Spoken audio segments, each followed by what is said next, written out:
ಇಂದೇ ಡೌನ್ಲೋಡ್ ಮಾಡಿ ಮತ್ತು ನಿಮ್ಮ ನೆಚ್ಚಿನ ಶೋಗಳನ್ನು ಆನಂದಿಸಿ.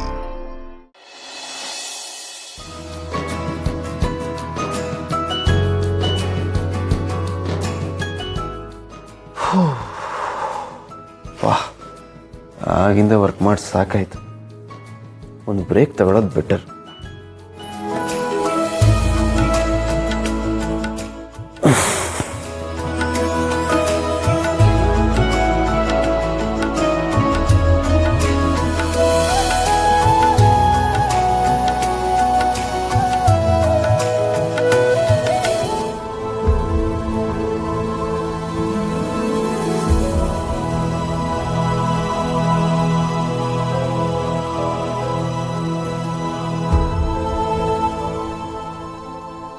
ದೀಪ ಅವ್ರು ಆಸೆ ಪಟ್ಟ ಹಾಗೆ ಅವ್ರಿಗೆ ಇಷ್ಟ ಆಗೋ ಥರ ಒಂದು ಪ್ರೇಮ ಪತ್ರ ಬರೆಯೋಣ.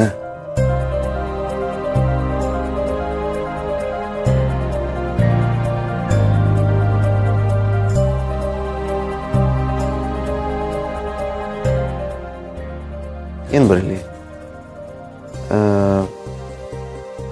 ದೀಪ ಅವ್ರು ನನ್ನನ್ನು ಹಸ್ಬೆಂಡು ಅಂತ ಕರೀತಾರೆ. ನಾನು ಅವ್ರನ್ನ ಏನಂತ ಕರೆಯೋದು? ಹೆಂಡ್ತಿ?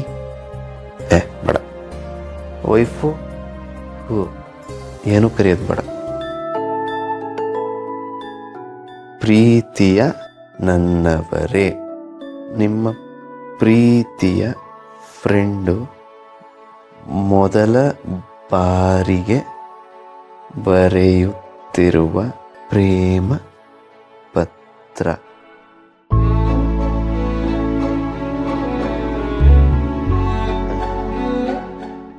ಏನು ಬರೀಲಿ?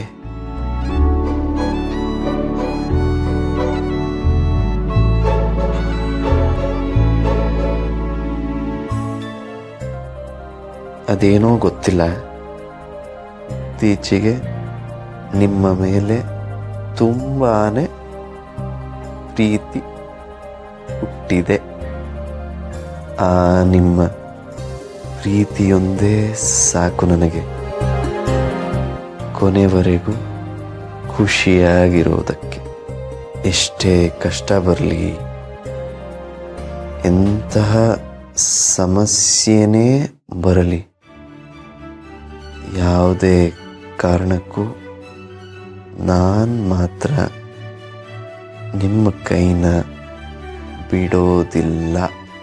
ನೀವು ಅಷ್ಟೇ ಎಂದೆಂದಿಗೂ ನನ್ನವರಾಗೇ ಇರಿ ಎಂದು ಈ ಪತ್ರದ ಮೂಲಕ ಕೇಳ್ಕೊಳ್ತಾ ಇದ್ದೀನಿ. ಈ ಪತ್ರ ಸಿಕ್ಕ ಕೂಡಲೇ ಓದಿ, ಸಾಧ್ಯವಾದರೆ ನೀವು ನನಗೊಂದು ಪ್ರೇಮ ಪತ್ರ ಬರೀರಿ. ಇಂತಿ ನಿಮ್ಮ ಪ್ರೀತಿಯ ಫ್ರೆಂಡು.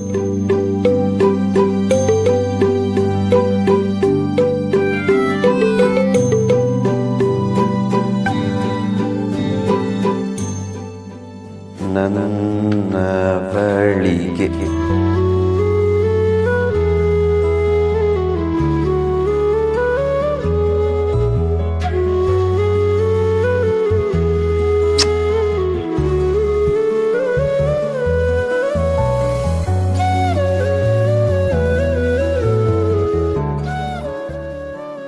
ಲೆಟ್ರೇನೋ ಬರದೆ, ಆದರೆ ಅದಕ್ಕೆ ಕಣ್ ತಪ್ಪಿಸಿ ಬೆಳಗ್ಗೆ ಬೇಗ ಇದ್ದು ಇದು ದೀಪವ್ರಿಗೆ ಸಿಗೋ ಥರ ಮಾಡ್ಬೇಕಲ್ಲಪ್ಪ.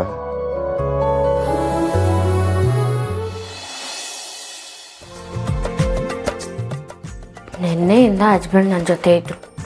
ಇವತ್ತು ದಿಢೀರಾಗಿ ಅವ್ರಿಲ್ಲ ಅಂದರೆ ಮನಸ್ಸಿಗೆಲ್ಲ ನೋವಾಗ್ತಿದೆ.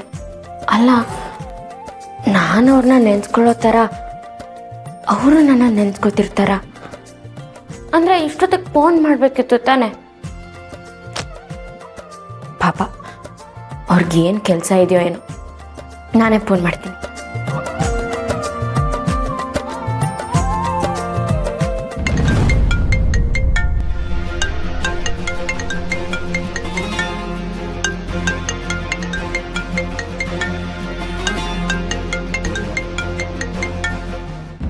ಹಲೋ ಚಿರುನಾ, ನಿನ್ನಿಂದ ದೂರ ಇಡ್ತೀನಿ ಅಂತ ನಾನು ಹೇಳಿದ್ದನ್ನ ನೆನೆಸ್ಕೊಂಡು ಎಲ್ಲಿ ಚಿರು ನಿನ್ನಿಂದ ದೂರ ಆಗೋಗ್ತಾನೋ ಅನ್ನೋ ಭಯದಿಂದ ಅವನ ನಂಬರ್ಗೆ ಕಾಲ್ ಮಾಡಿದ್ಯಾ?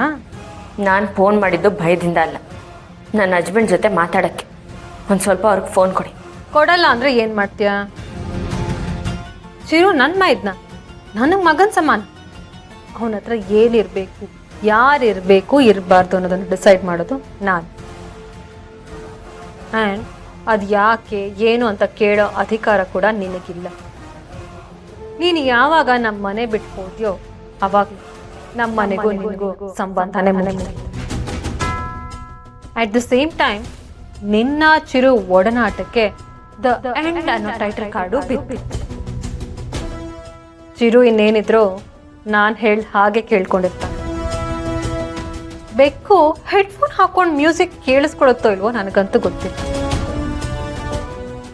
ಯಾರಿಗೂ ಗೊತ್ತಾಗಲ್ಲ ಅಂತ ಈಗ ನೀನು ಚಿರುಗ್ ಫೋನ್ ಮಾಡಿ ನನ್ನ ಕೈಲಿ ಸಿಕ್ಕಾಕೊಂಡಿಯಲ್ಲ, ಅದು ಮುಟ್ಟಾಳ್ತನ. ಏನು ಮಾತಾಡ್ತಿದ್ದೀರಾ ಮೇಡಮ್? ಅವ್ರು ನನ್ನ ಹಸ್ಬೆಂಡು, ಅವ್ರ ಜೊತೆ ನಾನು ಮಾತಾಡಿದ್ರಲ್ಲಿ ಏನು ತಪ್ಪು? 10ನೇ ಕ್ಲಾಸ್ ಓದಿರೋ ನೀನು ನನಗೆ ಲೆಕ್ಚರ್ ಕೊಡಕ್ ಬರ್ಬೇಡ. ಚಿರು ಇನ್ಮೇಲೆ ನಿನ್ನ ಫೋನ್ಗೆ ಸಿಗಲ್ಲ. ಮತ್ತೆ ಅವನಿಗೆ ಫೋನ್ ಮಾಡೋ ಪ್ರಯತ್ನನೇ ಮಾಡಬೇಡ. ಇದೇ ಲಾಸ್ಟ್.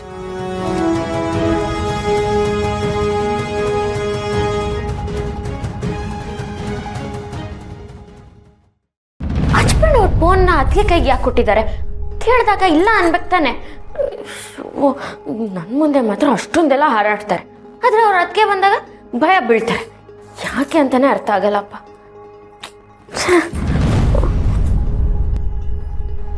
ಯಾಕೆ ಪುಟಿ, ಭಾವ ಇಲ್ಲ ಅಂತ ಬೇಜಾರ? ಅಷ್ಟೇ ಅಲ್ಲ ಅಣ್ಣ, ಹಸ್ಬೆಂಡ್ ಹತ್ರ ಮಾತಾಡಬೇಕು ಅಂತ ಅವ್ರಿಗೆ ಫೋನ್ ಮಾಡಿದ್ರೆ ಅವ್ರ ಫೋನ್ ಅವ್ರು ಅದಕ್ಕೆ ಇಟ್ಕೊಂಡಿದ್ದಾರೆ. ಯಾಕೆ ಏನು ಅಂತ ಕೇಳಿದ್ರೆ ನೀನು ಅವ್ರ ಹತ್ರ ಮಾತಾಡಬಾರ್ದು ಅಂತ ಅಂದ್ರು.